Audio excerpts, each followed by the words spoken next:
दोस्तों, हम एक ऐसे समाज में जी रहे हैं जो आज भी पुरुष प्रधान समाज है। आज भी जब लड़की का जन्म होता है तो अधिकतर घरों में मायूसी छा जाती है। दोस्तों, यह और कुछ नहीं बल्कि हम मनुष्यों की अज्ञानता है जो लड़की को नीच समझते हैं। परंतु आपको यह जानकर हैरानी होगी कि लड़की का जन्म हर किसी के घर में नहीं होता, बल्कि उसी के घर होता है जो भाग्य के धनी होते हैं, साथ ही जो अपने पूर्व जन्म में पुण्य कर्म किए होते हैं।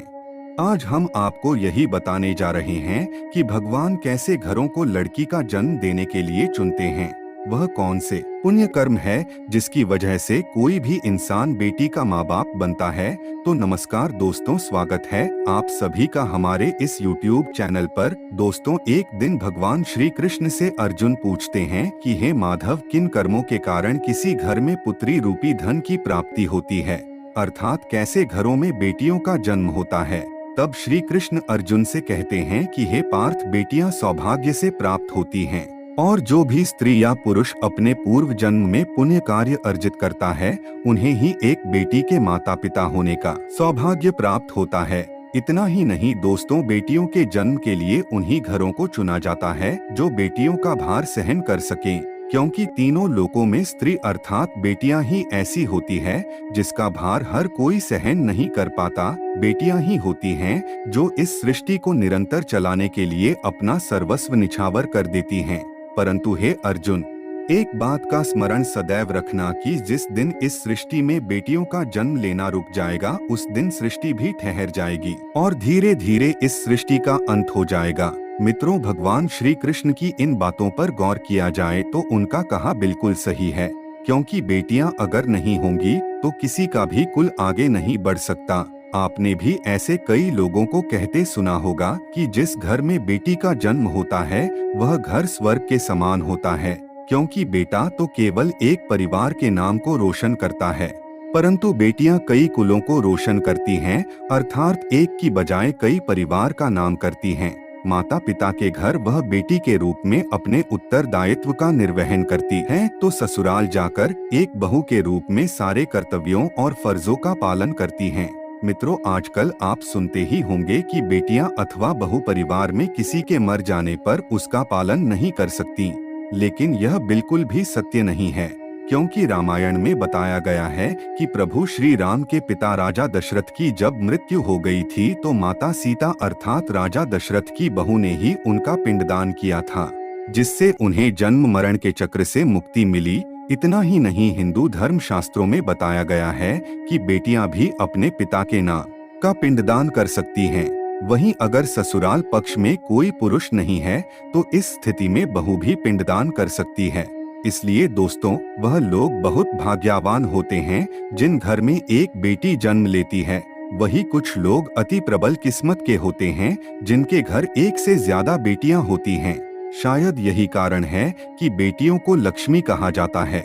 बहुत से लोगों की सोच यही होती है कि बेटी है तो बिना समय गंवाएं और इस पर पढ़ाई में पैसे लगाने की बजाय जल्द से जल्द शादी कर दो, लेकिन यह सोच एक बेटी के भविष्य को बर्बाद कर देती है। जरा यह सोचिए कि एक बच्ची के मन में कितने सपने होते हैं कि उसे कुछ करना है, जिंदगी में कुछ बनना है, लेकिन यह सपने सिर्फ सपने ही बन के रह जाते हैं। इसलिए अपनी बेटियों को सपने पूरे करने से ना रोकें, उन्हें जीवन में हर वह खुशी दे जिनकी वह हकदार हैं। एक बेटे से ज्यादा एक बेटी हमेशा अपने माता पिता के बारे में सोचती है।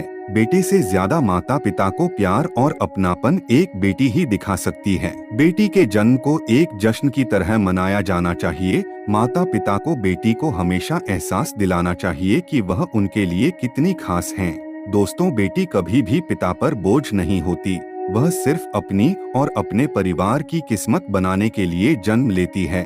एक कथा के अनुसार 2 वर्ष लंबे समय के बाद एक दूसरे से मिले एक दोस्त ने दूसरे से उसके हाल के बारे में पूछा, तो जवाब में उसने कहा कि मेरे हाल तो एकदम बढ़िया है, और हो भी क्यों ना मेरे 2 बेटे जो हैं। तभी वह अपने दोस्त से पूछता है कि तेरे घर में कितने बच्चे हैं। दोस्त खुशी के साथ बताता है कि मेरे घर में 2 बेटियां हैं। उसका दोस्त भगवान का शुक्रिया अदा करता हुआ कहता है कि मैं धन्य हूँ जो मेरे घर बेटियां नहीं हुई। यह सुनकर बेटियों के पिता की आंखों में आंसू भर आए। तभी उसकी बेटी पिता के मित्र से कहती है कि अंकल, भगवान हमेशा भाग्यवान को ही बेटी देते हैं, कभी गरीब को बेटी के रूप में माता लक्ष्मी नहीं देते। मित्रों, भगवान उसी को पुत्री का सुख देते हैं जिनके अंदर पालने का साहस होता है, जो गरीब होकर भी अपनी बेटी को पाल सकता है। एक बार स्वामी विवेकानंद वैष्णो देवी की सीढ़ियां चढ़ रहे थे कि बगल से किसान अपनी बेटी को कंधे में बिठाए चढ़ाई चढ़ रहा था। तभी स्वामी विवेकानंद ने कहा कि बाबा, आपकी बेटी का बोझ आपको काफी भारी लग रहा होगा, इसको मैं उठा लेता हूँ और माता वैष्णो के दरबार तक लिए चलता हूँ। तभी सामने वाले आदमी ने स्वामी विवेकानंद से कहा कि बेटी कभी भी बाप के कंधे पर बोझ नहीं होती, बेटियां अगर बाप के कंधे पर हों तो वह हर बोझ को हल्का कर देती हैं। बेटियां कभी भी धन की भूखी नहीं होती, बेटियां सिर्फ मान सम्मान की भूखी होती हैं। अब सोचने वाली बात है कि कौन से कर्म के बाद आप किसी के घर लड़की के रूप में जन्म लेते हैं और उनके घर के लिए लक्ष्मी का रूप साबित होते हैं। गरुड़ पुराण में यह भी बताया गया है कि जब आत्मा को नया जन्म मिलता है तब आत्मा को शरीर के अनुसार व्यवहार में डालकर अपने कर्म करने होते हैं। शरीर के जरिए कर्म करके ही एक आत्मा अपने जन्म के उद्देश्य को सार्थक भी बना सकती है और निरर्थक भी। यदि कोई पुरुष महिलाओं का आचरण करता है, स्वभाव में महिलाओं वाली आदतें ले आता है या वही काम करना चाहता है जो एक महिला को करना चाहिए, तो ऐसे पुरुषों की आत्मा अगले जन्म में स्त्री का शरीर धारण करती है। वहीं गरुड़ पुराण में बताया गया है कि यदि कोई व्यक्ति मृत्यु के अंतिम क्षण में किसी स्त्री को याद करते हुए प्राण त्याग कर जाता है तो वह अगले जन्म में स्त्री के रूप में जन्म लेता है। तो दोस्तों, आज की इस वीडियो में बस इतना ही। हम उम्मीद करते हैं कि हमारी वीडियो द्वारा आपको जानकारी मिल गई होगी। हमें कमेंट करके ज़रूर बताएं कि आपको वीडियो कैसी लगी। अगर यह वीडियो पसंद आई हो तो उसे लाइक और शेयर ज़रूर करके जाएं।